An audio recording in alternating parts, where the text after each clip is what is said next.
পরিস্থিতি স্বাভাবিক। দোকানপাট অনেক খুলে গেছে, আপনারা নিশ্চয়ই দেখেছেন ঘুরে ঘুরে।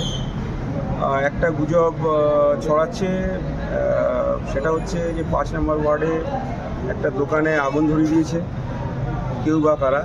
সম্পূর্ণ এটা মিথ্যা কথা। কারণ হচ্ছে দোকানের শাটার ডাউন ছিল, চতুর্দিকে বন্ধ ছিল। আমার তিনটে টিম ভেরিফাই করেছে। শাটারের নিচে দিয়ে যখন ধোয়া দেখা যাচ্ছিল সেই সময় ওটা যে মালিক সে খোলে। তারপরে পুলিশের টিম আমার কাছেই ছিল, ওরা গিয়ে প্রথমে আর কিছু পাবলিক এরা আগুনটা নেবে। কেউ বাইরের থেকে এসে ওখানে ধরাবার সম্ভাবনা নেই। ওটা অলরেডি আমরা 3টে টিম দিয়ে ভেরিফাই করেছি সকালবেলা 6:30 নাগাদ। তো আমি অনুরোধ করবো যারা এরকম গুজব ছড়াচ্ছেন তারা গুজবে কান দেবেন না। গুজব ছড়িয়ে উত্তপ্ত করবেন না। এখনো পর্যন্ত গ্রেপ্তার কতজন হয়েছে? গতকাল সুতি এবং শামশেরগঞ্জ 2 থানায় মিলিয়ে 22 জনকে গ্রেপ্তার করা হয়েছে।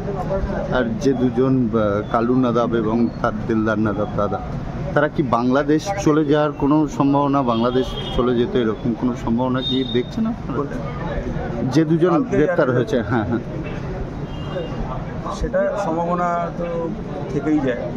সেটা এখন কনক্লুসিভলি বলা যাবে না, আমরা ইনভেস্টিগেশন চলছে। মার্ডার কেসে কেউ অ্যারেস্ট হয়েছে?